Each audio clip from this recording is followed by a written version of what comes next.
এই মুহূর্তে নজর রাখবো আমরা রাজৌরিতে সেনা জওয়ানদের সঙ্গে দীপাবলি উদযাপনে। রাজৌরিতে রয়েছেন প্রধানমন্ত্রী নরেন্দ্র মোदी। देश के जो वीर हैं, देश की जो वीर बेटियां हैं,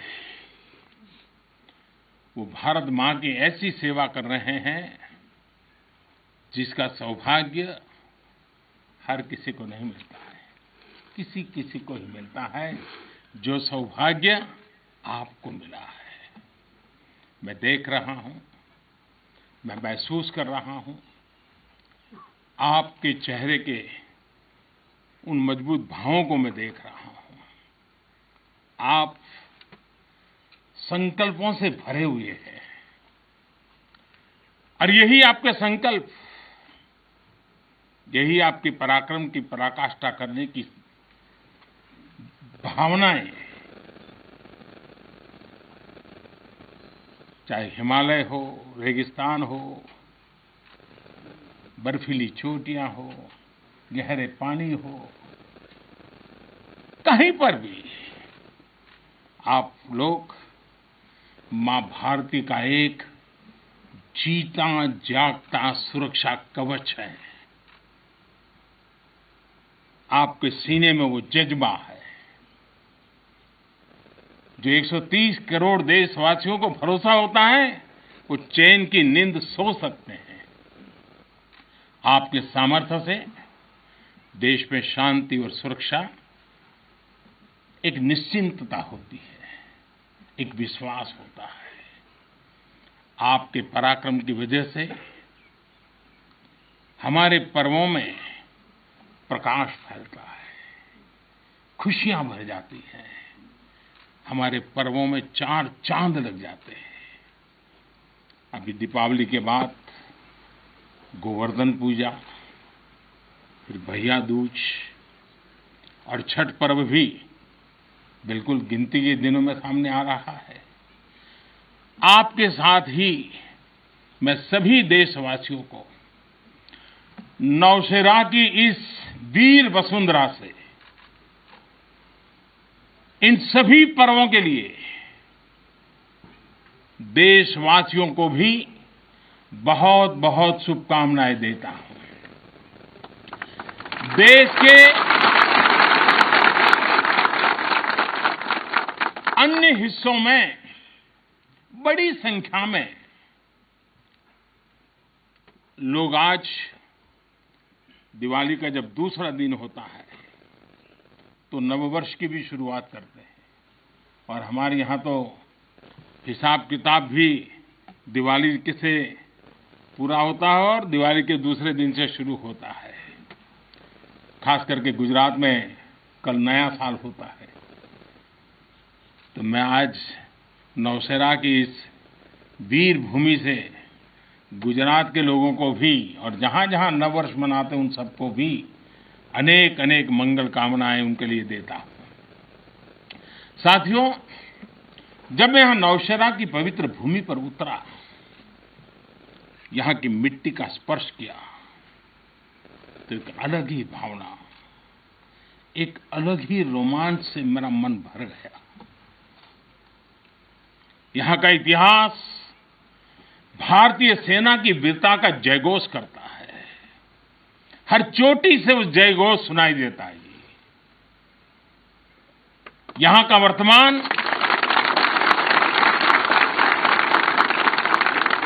वर्तमान आप जैसे वीर जवानों की वीरता का जीता जागता उदाहरण है।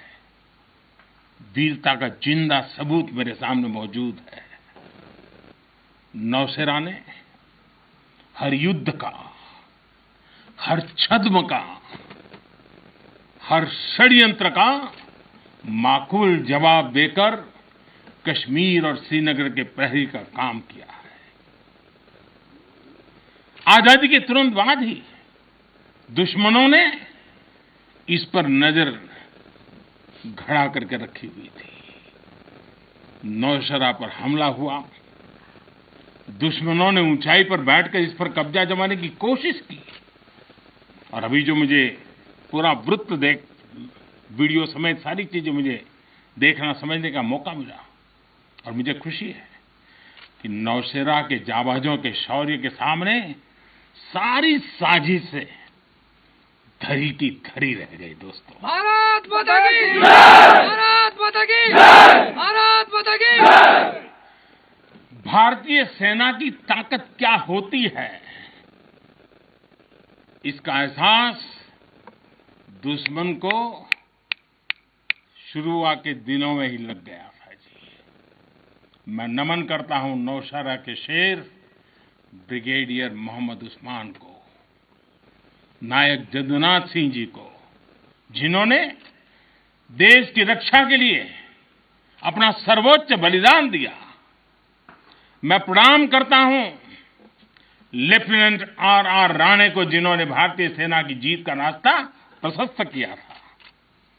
ऐसे कितने ही वीरों ने नौशेरा की इस धरती पर गर्व की गाथाएं लिखी, अपने रक्त से लिखी हैं, अपने पराक्रम से लिखी हैं, अपने पुरुषार्थ से लिखी हैं, देश के लिए जीने मरने के संकल्पों से लिखी है। अभी मुझे, ये मेरा सौभाग्य था कि दिवाली के इस पवित्र त्योहार पर मुझे आज दो ऐसे महापुरुषों के आशीर्वाद प्राप्त करने का सौभाग्य मिला। मेरे जीवन में एक प्रकार से अनमोल विरासत है। मुझे आशीर्वाद मिले श्री बलदेव सिंह और श्री बसंत सिंह जी। ये दोनों महापुरुष बाल्यकाल में मां भारती की रक्षा के लिए फौज के साथ कंधे से कंधा मिलाकर के साधनों के अभाव के बीच भी, और जब मैं आज सुन रहा था उनको, वही जज्बा था जी, वही मिजाज था, और वर्णन ऐसे कर रहे थे जैसे आज ही अभी से लड़ाई का मैदान से आए हैं, ऐसा वर्णन कर रहे थे। आजादी के बाद हुए युद्ध में ऐसे अनेकों स्थानीय किशोरों ने ब्रिगेडियर मोहम्मद उस्मान के मार्गदर्शन से बाल सैनिक की भूमिका निभाई थी। उन्होंने अपने जीवन की परवाह न करते हुए उतनी कम उम्र में देश की सेना के साथ कंधे से कंधा मिलाकर के काम किया था, सेना की मदद की थी। नौशेरा के शौर्य का ये सिलसिला तब से जो शुरू हुआ, न कभी रुका है, न कभी झुका है। यही तो नौशेरा है। भारत माता की जय! भारत माता की जय! भारत माता की जय! सर्जिकल स्ट्राइक में यहां की ब्रिगेड ने जो भूमिका निभाई, वो हर देशवासी को गौरव से भर देता है। और वो दिन तो मैं हमेशा याद रखूंगा, क्योंकि मैं कुछ तय किया था सूर्यास्त के पहले कि सब लोग लौट करके आ जाने चाहिए, और मैं हर पल फोन की घंटी पर टिकटिका के बैठा हुआ था कि आखिर से आखिर मेरा जवान पहुंच गया क्या, और कोई भी नुकसान किए बिना ये मेरे वीर जवान लौट करके आ गए, पराक्रम करके आ गए, सिद्धि प्राप्त करके आ गए। भारत माता की जय! भारत माता की जय! भारत माता की जय! सर्जिकल स्ट्राइक के बाद यहां अशांति फैलाने के अनगिनत कुत्सित प्रयास हुए, आज भी होते हैं, लेकिन हर बार आतंकवाद को मुंह तोड़ जवाब मिलता है। असत्य और अन्याय के खिलाफ इस धरती में एक स्वाभाविक प्रेरणा है, माना जाता है, और मैं मानता हूं ये अपने आप में बड़ी प्रेरणा है। ऐसा माना जाता है कि पांडवों ने भी अज्ञातवास के दौरान अपना कुछ समय इसी क्षेत्र में व्यतीत किया था। आज आप सबके बीच आकर मैं अपने आप को यहां की ऊर्जा से जुड़ा हुआ महसूस कर रहा हूं। साथियों, इस समय देश अपनी आजादी के 75 वर्ष का पर्व मना रहा है। आजादी का अमृत महोत्सव गुलामी के लंबे कालखंड में असंख्य बलिदान देकर हमने ये आजादी हासिल की है। इस आजादी की रक्षा करने का दायित्व हम सभी हिंदुस्तानियों के सर पे है, हम सबकी जिम्मेवारी है। आजादी के अमृत काल में हमारे सामने नए लक्ष्य हैं, नए संकल्प हैं, नई चुनौतियां भी हैं।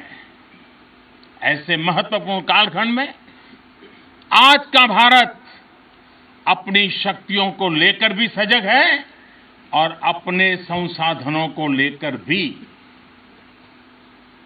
दुर्भाग्य से पहले हमारे देश में सेना से जुड़े संसाधनों के लिए ये मान लिया गया था कि हमें जो कुछ भी मिलेगा विदेशों से ही मिलेगा। हमें टेक्नोलॉजी के मामले में झुकना पड़ता था, ज्यादा पैसे खर्च करने पड़ते थे। नए हथियार, नए उपकरण खरीदने होते थे तो प्रक्रिया सालों साल चलती रहती थी। यानी एक अफसर फाइल शुरू करें, वो रिटायर हो जाए, तब तक भी चीज नहीं पहुंचती थी। ऐसा ही कालखंड था। नतीजा ये कि जरूरत के समय हथियार फिर आपाधापी में खरीदे जाते थे। यहां तक कि स्पेयर पार्ट्स के लिए भी हम दूसरे देशों पर निर्भर रहते थे। साथियों, डिफेंस सेक्टर में आत्मनिर्भरता का संकल्प उन पुरानी स्थितियों को बदलने का एक सशक्त मार्ग है। देश के रक्षा खर्च के लिए जो बजट होता है, अब उसका करीब 65% देश के भीतर ही खरीदी पर खर्च हो रहा है। हमारे देश ये सब कर सकता है, करके दिखाया है। एक अभूतपूर्व कदम उठाते हुए अब भारत ने ये भी तय किया है कि 200 से ज्यादा साजो सामान और उपकरण अब देश के भीतर ही खरीदे जाएंगे। आत्मनिर्भर भारत का यही तो संकल्प है। अगले कुछ महीनों में इसमें और सामान जुड़ने वाले हैं। देश को आत्मनिर्भर बनाने वाली ये पॉजिटिव लिस्ट और लंबी हो जाएगी। इससे देश का डिफेंस सेक्टर मजबूत होगा, नए नए हथियारों उपकरणों के निर्माण के लिए निवेश बढ़ेगा। साथियों, आज हमारे देश के भीतर अर्जुन टैंक बन रहे हैं, तेजस जैसे अत्याधुनिक लाइट कॉम्पैक्ट एयरक्राफ्ट बन रहे हैं। अभी विजयादशमी के दिन 7 नई डिफेंस कंपनियों को भी राष्ट्र को समर्पित किया गया है। हमारी जो ऑर्डिनेंस फैक्ट्रीज थी, वो अब स्पेशलाइज्ड सेक्टर में आधुनिक रक्षा उपकरण बनाएगी। आज हमारा प्राइवेट सेक्टर भी राष्ट्र रक्षा के संकल्प का सारथी बन रहा है। हमारे कई नए डिफेंस स्टार्टअप्स आज अपना परचम लहरा रहे हैं। हमारे नौजवान 20, 22, 25 साल के नौजवान क्या क्या चीजें लेकर के आ रहे थे, गर्व होता है। साथियों, उत्तर प्रदेश और तमिलनाडु में बन रहे डिफेंस कॉरिडोर इस स्पीड को और तेज करने वाले हैं। ये सारे कदम जो आज हम उठा रहे हैं, वो भारत के सामर्थ्य के साथ साथ डिफेंस एक्सपोर्टर के रूप में हमारी पहचान को भी सशक्त करने वाले हैं। साथियों, हमारे शास्त्रों में कहा गया है, को अति भारः समर्था नाम, यानी जो समर्थ होता है उसके लिए अति भार मायने नहीं रखता। वो सहज ही अपने संकल्पों को सिद्ध करता है। इसलिए आज हमें बदलती दुनिया, युद्ध के बदलते स्वरूप के अनुसार ही अपनी सैन्य शक्ति को भी बढ़ाना है, उसको नए ताकत के साथ ढालना भी है। हमें अपनी तैयारियों को दुनिया में हो रहे इस तेज परिवर्तन के अनुकूल ही ढालना ही होगा। हमें मालूम है किसी समय हाथी घोड़े पर लड़ाइयां होती थी। अब कोई सोच नहीं सकता हाथी घोड़े की लड़ाई, रूप बदल गया। पहले शायद युद्ध के रूप बदलने में दशकों लग जाते होंगे, शताब्दियां लग जाती होगी। आज तो सुबह एक तरीका होगा तो शाम को दूसरा तरीका होगा लड़ाई का।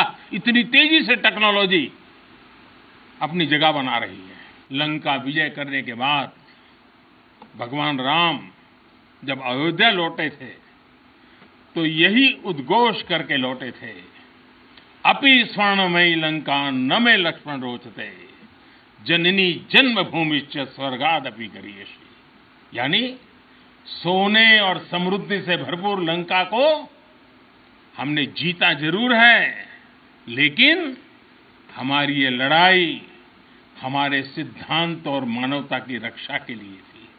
हमारे लिए तो हमारी जन्मभूमि हमारी है, हमें वहीं लौटकर उसी के लिए जीना है। भारत माता की जय, भारत माता की जय, भारत माता की जय। और इसलिए जब प्रभु राम लौटकर आए तो पूरी अयोध्या ने उनका स्वागत एक मां के रूप में किया। अयोध्या के हर नर नारी ने, यहां तक कि पूरे भारतवर्ष ने दिवाली का आयोजन कर दिया।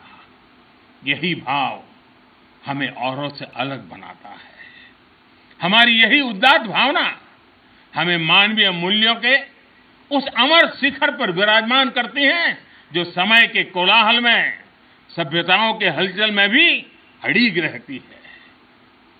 इतिहास बनते हैं, इतिहास बिगड़ते हैं, सत्ताएं आती हैं, सत्ताएं जाती है, साम्राज्य आसमान छूते हैं, ढहते हैं, लेकिन भारत हजारों साल पहले भी अमर था, भारत आज भी अमर है और हजारों साल बाद भी अमर रहेगा। भारत माता की जय, भारत माता की जय, माता की जय। हम राष्ट्र को शासन, सत्ता और साम्राज्य के रूप में नहीं देखते। हमारे लिए तो ये साक्षात जीवंत आत्मा है। इसकी रक्षा हमारे लिए केवल भौगोलिक रेखाओं की रक्षा भर नहीं है।